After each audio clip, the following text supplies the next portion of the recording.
all about sleep. Sleep, or lack of it, is probably the most discussed part of baby care. As new parents quickly learn, the quality and quantity of their baby's sleep affects the well-being of everyone in the household. So how do you get kids to bed, and keep them there? What should you do when kids wake in the middle of the night? And how much sleep is enough for your kids? How much is enough?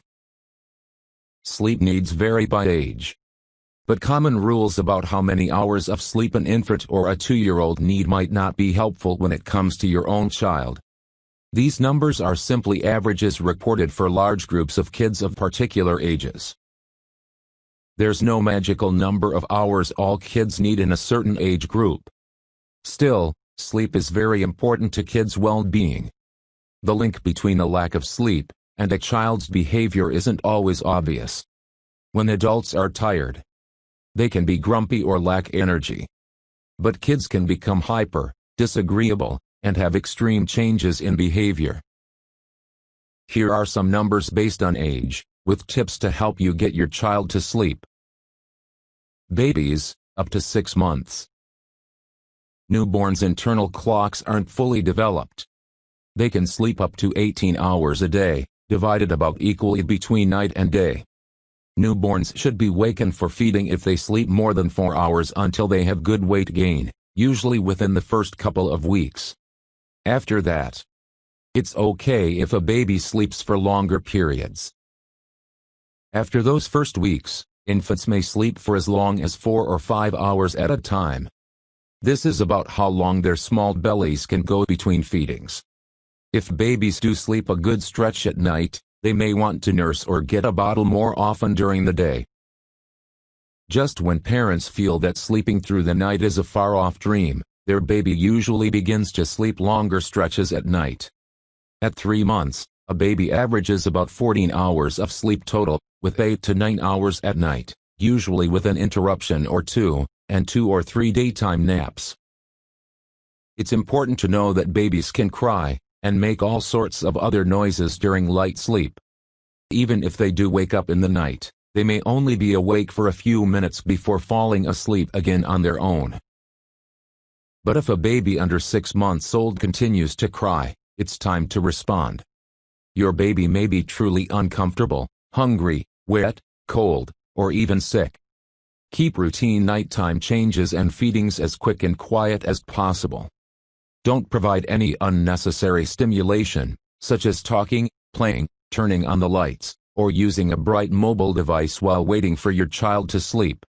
Encourage the idea that nighttime is for sleeping. You have to teach this because your baby doesn't care what time it is as long as his or her needs are met. Ideally, place your baby in the crib before he or she falls asleep. It's not too early to establish a simple bedtime routine. Any soothing activities, bathing, reading, singing, done consistently and in the same order each night can be part of the routine. Your baby will associate them with sleeping, and they'll help your little one wind down. The goal is for babies to fall asleep by themselves and learn to soothe themselves and go back to sleep if they wake up in the middle of the night. Babies 6 to 12 months. At 6 months, babies still need an average of 14 hours of sleep a day, with 2 to 3 daytime naps, lasting anywhere from 2 hours to 30 minutes each.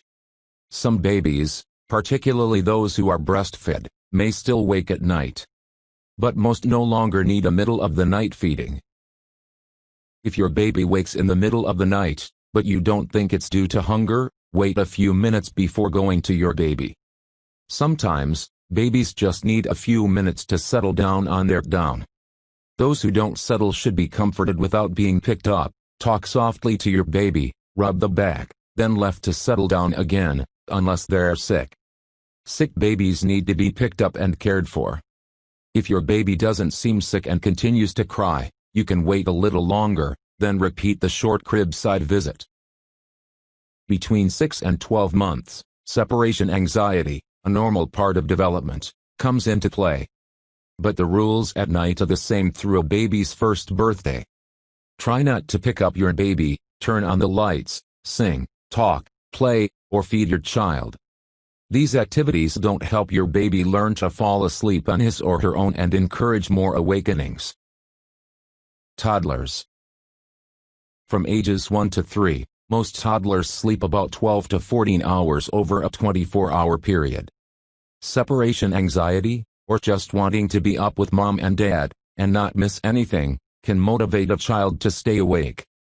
So can the toddler style of always saying no.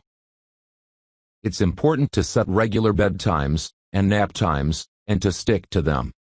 Parents sometimes think that keeping kids up will make them sleepier at bedtime. But kids can have a harder time sleeping if they're overtired. Though most toddlers take 1 to 3 hour naps during the day, you don't have to force your child to nap. But do schedule some quiet time, even if your toddler chooses not to sleep. Establish a bedtime routine to help kids relax and get ready for sleep. For a toddler, the routine might be 5 to 30 minutes long and include calming activities such as reading a story, bathing, and listening to soft music. Whatever the nightly ritual is, your toddler will probably insist that it be the same every night. Just don't allow rituals to become too long or complicated. Whenever possible, let your toddler make bedtime choices within the routine: which pajamas to wear, which stuffed animal to take to bed, what music to play. This gives your little one a sense of control.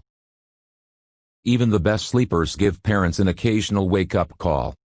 Teething can wake a toddler, and so can dreams. Active dreaming begins at this age, and for very young children dreams can be alarming. Carefully choose the books you read with your toddler before bedtime, and keep the content mild. Nightmares are scary for toddlers, who can't tell imagination from reality. Comfort and hold your child at these times. Let your toddler talk about the dream if he or she wants to, and stay until your child is calm. Then encourage your child to go back to sleep as soon as possible. Time spent with screens, like a TV or tablet, can disrupt a child's sleep. That's one reason why health experts recommend limiting screen time. Keeping toddlers away from screen devices in the hour before bedtime. Not keeping devices in a child's bedroom. Preschoolers. Preschoolers sleep about 10 to 13 hours a night. Those who get enough rest at night may no longer need a daytime nap. Instead, they may benefit from some quiet time in the afternoon. Most nursery schools and kindergartens have quiet periods when the kids lie on mats or just rest. As kids give up their naps, they may go to bed at night earlier than they did as toddlers. School-age kids and preteens. School-age kids need 9 to 12 hours of sleep a night. Bedtime problems can start at this age for a variety of reasons: homework, sports and after-school activities, screen time on computers, EVs, smartphones, and other devices, and hectic family schedules all can contribute to kids not getting the sleep they need. Sleep-deprived kids can become hyper or irritable, and may have a hard time paying attention in school. It's still important to have a consistent bedtime, especially on school nights. Leave enough technology-free time before bed to allow your child to unwind before lights out. Consider switching off the electronics at least an hour before bed, and keeping screens out of kids' bedrooms. Teens. Teens need about 8 to 10 hours of sleep per night, but many don't get it. Early school start times on top of schedules packed with school, homework, friends, social media, and activities mean that many are chronically sleep-deprived. Sleep deprivation adds up over time, so an hour less per night is like a full night without sleep by the end of the week. Among other things, a lack of sleep can lead to being less attentive, inconsistent performance, short-term memory loss, delayed response time. This can lead to anger problems, trouble in school, academically and with teachers and peers, the use of stimulants like caffeine or energy drinks to feel more awake, and car crashes due to delayed response times of falling asleep at the wheel. Teens also undergo a change in their sleep patterns. Their bodies want to stay up late and wake up later, which often leads to them trying to catch up on sleep during the weekend. But this irregularity can make getting to sleep at a reasonable hour during the week even harder. Ideally, a teen should try to go to bed at the same time every night and wake up at the same time every morning, allowing for at least 9 hours of sleep. Bedtime routines. No matter what your child's age, establish a bedtime routine that encourages good sleep habits. These tips can help kids ease into a good night's sleep. Stick to a bedtime, and give your kids a heads-up 30 minutes, and then 10 minutes beforehand. Include a winding down period in the routine. Encourage older kids and teens to set and maintain a bedtime that allows for the full hours of sleep needed at their age.